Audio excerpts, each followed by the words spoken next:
Our next speaker is someone who could tell you firsthand about geoengineering. Her name is Kristen Meghan, and it's taken her a lot of guts to come here and speak what she has to say, so give her a big hand.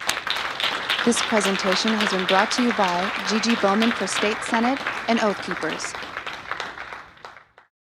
All right, first off, I just want to, I know everyone else has said it, but I really appreciate everybody that has come out here today. It's not just showing up and supporting an event, it's actually listening to those of us who are here to share a message. So, as it was presented to you, I'm here to speak to you about geoengineering. First thing I want to ask you is, who doesn't believe it exists? Anybody here on the fence? Okay. Well, hopefully when you leave here today, you don't just believe it, you share the information that I'm going to share with you, and you get more people on board to stop this unethical crime. I want to show you a video clip because the first thing people ask me about geoengineering is, who are these people? Who are the people that are, kind of pushing the button to get this thing going? One of them, his name is David Keith. And David Keith has been low in the radar for a while, but he has written a book about climate engineering that has basically done more for the truth movement of this than anything. Because he is the frontline person that is the #1 advocate for geoengineering. And I want to show you a clip. It's about 6 minutes, so just bear with me. You ever look at those planes up there? They have contrails on them. Maybe all those planes are the contrails. Maybe they're actually spraying chemicals into the atmosphere right now, and Uncle Sam isn't telling us. Seems extremely unlikely. That the United States is not telling something to its citizens? That seems extremely likely to me. Read the newspaper. And, of course, there are a lot of problems with what they're proposing. It turns out plants need sunlight. Yes.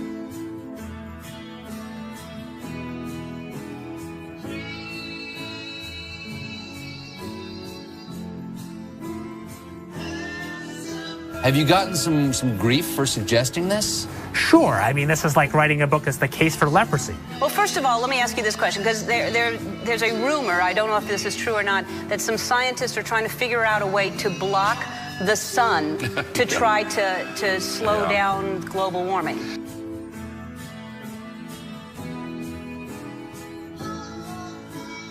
Could an individual start this? In practice, only a country, a big country. What about a man in like a hollowed out volcano with henchmen who occasionally shakes his fist at the sky and says, "They said I was a fool at Harvard. Who's the fool now?" It's All Things Considered from NPR West. I'm Arun Roth. If scientists get the calculations wrong, it could be catastrophic for life on Earth. Or what if the technology got into the wrong hands? Couldn't someone shoot poison into the atmosphere? So people are terrified about talking about this because they're scared that it will prevent us cutting emissions. Right, and also that it's sulfuric acid. You're bearing the lead. Is there any possible way this could come back to bite us in the ass? You put another kind of pollution, sulfur dioxide, up to orbit, cover the atmosphere. The sky won't be really blue in the way it is now anymore. Blanketing the earth in sulfuric acid, because I'm all for it. This is the all-chocolate dinner. I still get to have my CO2, and I just need to spray sulfuric acid. Right. All over the earth. Right.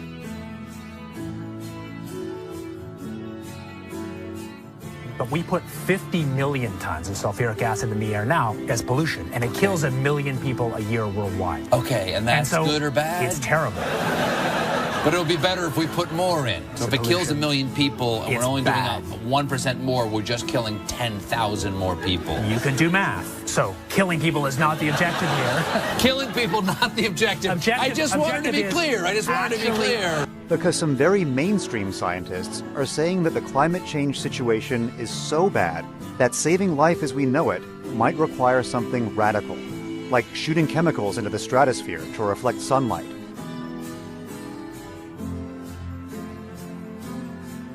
This is the kind of stuff I wake up sweating about. Exactly. Well, it's your goddamn idea. No, it actually turns out to be an old idea. This was known since President Johnson, and the scientific community mostly decided not to talk about it. What happens to the sulfuric acid after it's sprayed? Does it just stay up there? No, it rains down. Okay. But as I said, it rains down. Okay.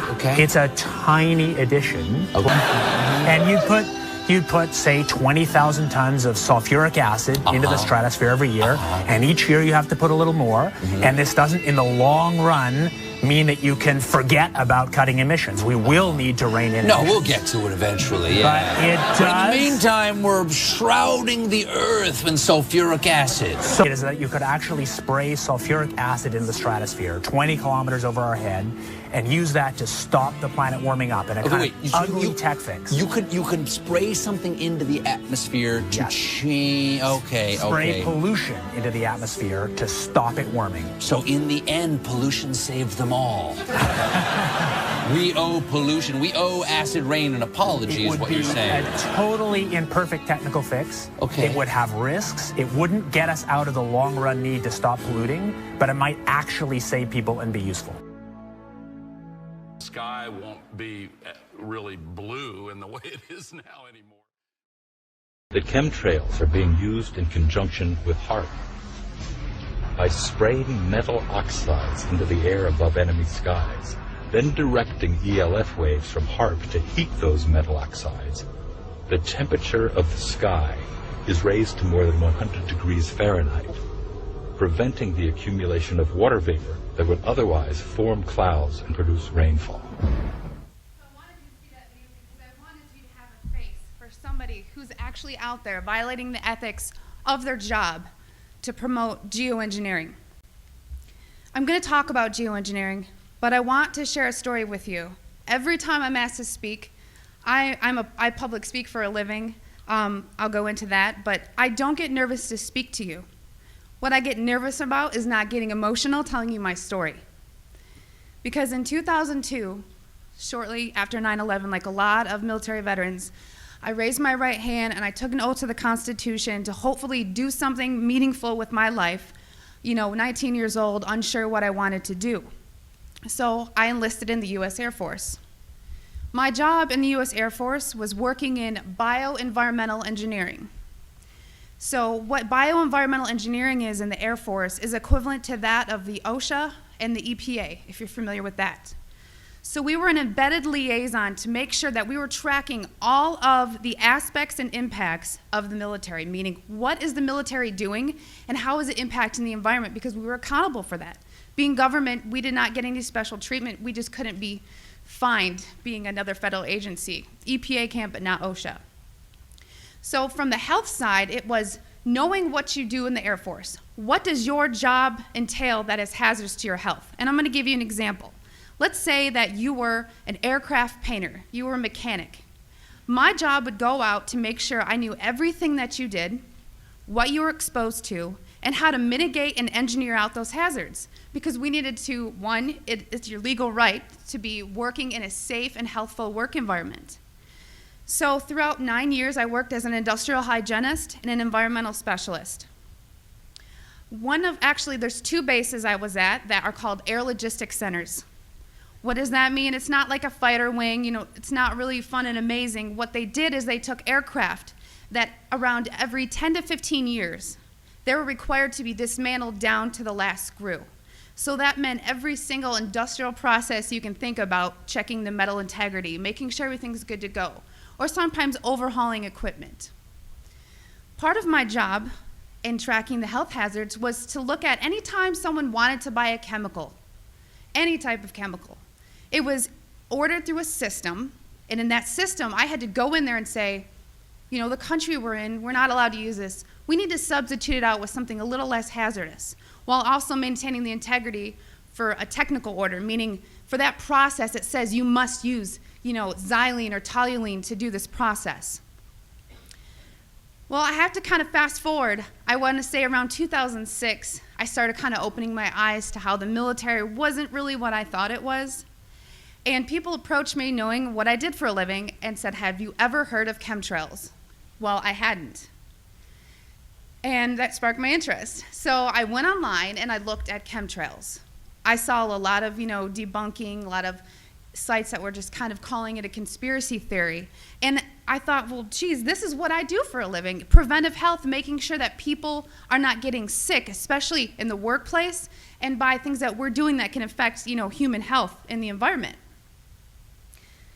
To summarize it, in an attempt to debunk this conspiracy theory as I thought it was, I didn't debunk it. It literally changed my life. Like I said, this is hard for me because it's not easy standing here and telling my story. One day I was going through that computer system, which if you want to look it up, it's called an Air Force Form 3952. It is the approval of hazardous materials. I was finding tons and tons of large quantities of aluminum, barium, strontium in the forms of oxides and sulfates. And of course I knew that there's industrial processes you may not have heard of, but it's bead blasting, pneumatic sanding, shot peening. There is certain medias that's similar to that is used. However, I had already accounted for that. I would sit and look at this computer system and say, this shop wants to order this paint. I'm going to tie it to a task. We had to know what was being used, why it was being used, tracking it cradle to grave on how we were going to dispose of it to be compliant with OSHA and the EPA. One of the legal requirements in approving these is looking at what used to be called a material safety data sheet. On that sheet, it's going to list the manufacturer. It's going to list some maybe acquired personal protective equipment that needs to be used or some ways to mitigate the exposures. These electronic MSDSs did not have a manufacturer name. They were very vague. They almost looked to me like somebody had made it and scanned it into the system. So I asked the question, what is this being used for? I never got an answer, so I didn't approve it. And it sat there. And then the heat came down. Why aren't you? Are you behind on your 3952s? Only a select few of us did that. So I started asking questions. And at that point, my demonization began. You know, I made my rank. I was decorated. I was a non-commissioned officer of the quarter. I won lots of awards. I had no reason for anyone to attempt to demonize me. So then I get moved over to the other Air Logistics Center. There's only 2 in the Air Force, which is in Warner Robins, Georgia. This kind of carried with me. And I thought, you know what? Should I revisit this? Is it worth it? Did I hit something? Maybe it's need to know. I started finding the same things at Robins Air Force Base. I was now doing some more investigation work. Part of what I did was to use a high volume air sampler to air sample up to, I'd say, a football field in about 10 minutes. I also conducted soil sampling because I thought, you know, if this is real and they are spraying this, it's going to get to the ground. So I conducted air sampling, I conducted soil sampling, and I was getting high levels of these contaminants. When I started asking the question again under a new commander, I never in my life thought I would have somebody look me in the face and tell me, I am questioning you. Is there something wrong with you? You've been looking really depressed lately. You know I can put you under a mental evaluation for up to 120 days. Who would take care of your daughter? Because I was divorced at the time. As soon as I heard that, I knew. It validated everything I ever thought.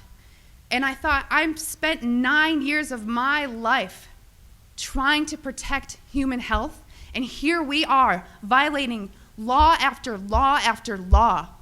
Just sitting here, instead of protecting the people, we are poisoning the people. And I've never got up so much courage from that fear of being thrown in a cage, because when you're in the military, folks, you're a number. You are a number, and every aspect of your life is controlled. I was so lucky that my enlistment was coming up and I was supposed to re-enlist.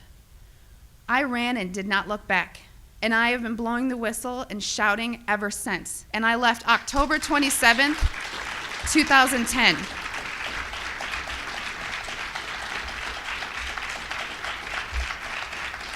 Thank you. It didn't just end there, though. You got to remember, there's a whole career field of people that work in bioenvironmental engineering. A lot of those people were told, do not talk to me. Do not talk to her. Do not email her. They were given no contact orders. Because my biggest thing was, if I'm just so, dishonest, don't you think somebody would come out and say, she was never in the military or something negative to discredit me? They've ignored me, but they've tried to silence me. Every time I fly, I am pulled into a secret room. I literally am tagged in the system for the TSA. It is difficult. As an industrial hygienist, I do very well for myself, but it has been so difficult after leaving the federal government to maintain employment. Nowadays, everyone runs background checks on you, and the first thing they look at is, wow, here's a whistleblower. And you ask yourself, if this is true and we are spraying the people, where are the pilots? Where are the people? I don't know if you pay attention, but look at Snowden. Look at Manning. People don't come forward because these supposed Whistleblower Act protections that you have are not enforced, they're not supported, and they really don't exist. But what I want you to take from this is to understand that I am being completely honest with you, and that geoengineering is occurring, it's been occurring, it is not new, and your tax dollars are funding this. I 100% know that the US Air Force was involved, and it kind of, I think back to all these things that I never had noticed. If you don't know what to look for, you can't look for something. And once I realized a process they were trying to hide, people have come out of the woodworks, from EPA compliance officers to ex-people that I worked with in my career field, who I cannot state for obvious reasons. I've had pilots come forward. I've had people come forward that actually load the canisters on the planes. These people don't come forward because they are afraid that they're gonna end up like Snowden. And I continue to speak to let people know I've been screaming about this for 3 years and I'm still here. And why are you so afraid? Because many of these people are on active duty. And if you are willing to die for your country, supporting, the Constitution and defending us from enemies foreign and domestic, you are willing to die for your country, but now you're scared. You are scared and cowardly to talk about this. So I'm not just speaking to all of you in this room, I'm speaking to all those people that are gonna watch this online and watch it on YouTube. Because you can come forward, you can help expose this, and we can stop it. So many people wanna ask, why? Why is this occurring? That's for later thought. From weather modification to weather weaponry, there's numerous reasons under Agenda 21 and tons of theories. But my job as an industrial hygienist is to make sure that I comply with the laws and enforce them. So it is unethical every day for all the other people that are out there that work in preventive health, or even physicians that aren't speaking about this. They need to. So one thing I want to tell you is what you can do about it. The biggest hurdle that we have is disinformation sites. I never say them, but I'm going to today, so that you know if anyone ever gives these to you as a reference to debunk you, it's Metabunk and Contrail Science. Those are two websites that are ran by a government shill named Mick West. And he is a computer gaming programmer who tries to tell you about persistent contrails. So somebody who isn't even credentialed in chemistry or physics or ecology, none of that, is trying to tell you that you're crazy. Okay? So also on social media, don't just hit the share button. There are links. You have to understand that I have met people who used to be purposeful disinformation trolls, as we call them. These people are paid to pretend that they're you, to get you on board to believe a website or an article, just so that you look so vulnerable. And then later it will be deemed non-credible, and then you look non-credible. So please vet, research. And if you have something to write with, I want you to take down my email. It is Kristen, Kristen, Meghan, Meghan, @gmail.com. And by emailing me, I can give you some information for what I'm about to tell you. If you still don't believe it, or you still want to convince people, there's something you can do. You can take a glass jar. It needs to be a glass jar, so there's no BPAs. Take a rain sample and take a snow sample. I tried to discourage the soil sampling because everyone's background of where you live is different. Because a lot of the materials that are used in geoengineering are natural occurring in Earth, just not in the industrialized form that they're used. So if you take these rain samples and you take the snow samples, email me, because I cannot publicly tell you where to send them, because we've actually been blackballed by labs who refuse to run our samples. And a problem that is occurring is people are sending in rain samples to labs that don't realize how low the limit of detection needs to be, because these are nanoparticulates. They are very small. So if you email me, I can tell you where to send in your samples, and it's only around $50. That may be tough on some people, but it's way cheaper than maybe what you assumed. So I just want everyone to know and understand that of all things, of all the freedoms that we are losing, geoengineering is the #1 issue that we are facing. Because you can have guns and money and you can have everything. If you don't have food and water and you are dying of respiratory or neurological illnesses, what does it matter? So you've heard about vaccines, and you'll hear, about smart meters, and you'll hear about other issues like fracking. These are all systemic effects. We are getting overexposed to toxins. People will tell you fluoride's in the water, but it's not a lot. It is a lot, because you're getting it everywhere in your food. Water that you drink, everything is washed with that water. And you're getting your vaccines. All this, it's a coupled systemic effect, and our bodies cannot metabolize these toxins. So I just want to thank you for taking the time to listen to my story, and I will continue to shout from the rooftops.